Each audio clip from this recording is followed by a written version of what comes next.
welcome in Matt Melzak to break down the latest series with the Mud Hens, going 5-6 against the Storm Chasers, and what a way to start. It really was. I mean, it started off with a bang, and it kind of finished that way as well. I mean, anytime you're playing a team 6 consecutive times, Britt, and you win 5 of those 6, I don't care what the team is. I don't care if it's the bottom team in the league. It is an amazing feat. And what the Mud Hens did over the last week at Fifth Third Field is just downright awesome. How about the specifics of how they got it done with 3 consecutive walk-offs? Yeah, well, you just don't start that way. You don't see it ever. I mean, so I asked Jim Weber, who's done 47 years of this. He can't remember a time where he's called 3 straight walk-off wins. I mean, 3 straight walk-off games is a heck of a feat, let alone 3 straight walk-off wins. And then I asked Lloyd McClendon, too, after the third, Torkelson hits the walk-off homer. I'm asking him downstairs, I'm like, Lloyd, I know you've been in the game a long time. How many times have you been a part of 3 straight walk-off winners? And he just went, I don't know.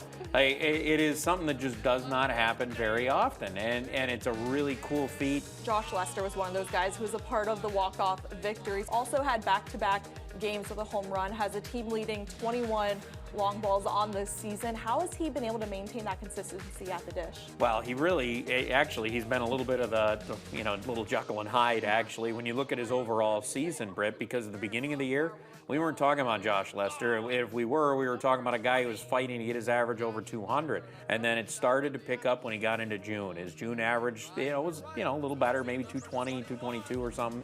But then he got into July and into August, and he's hit right around 300. And that has changed his entire season. It's changed his entire outlook on the year. And as you mentioned, he leads the team in home runs. He's third in the IL in RBIs.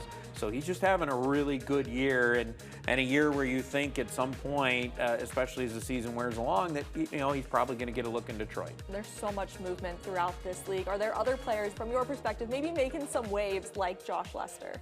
Well, I think when you obviously the biggest one is Kerry Carpenter and how fast he was able to move his way right up to the big league level. And I think when you look at other guys, I think Andre Lipsius, who has just come up, you could see he plays very well with the glove. He's got some ability with the bat as well, and he's trying to find that sweet spot for him. And I think once he does, I think you could see he could have an opportunity to get his way to the big league level. So, just somebody to keep an eye on. I mean, we've seen a lot of guys go up this year.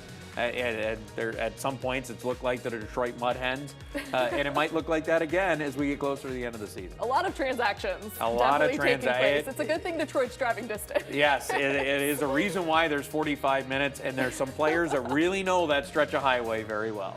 Someone else that they're very familiar with, the Columbus Clippers, the Mud Hens, traveling to Columbus. What do they have to do to coming off of the series against Omaha, to take into Columbus? Well, Columbus, this is a difficult ballpark to play in. And when Toledo went there a few months ago, they lost 5 out of 6. But it could be a fun ballpark for guys like Josh Lester. If Toledo's hitting the baseball well, they might hit a whole bunch of home runs this week. Something that they're also used to, right, at this rate.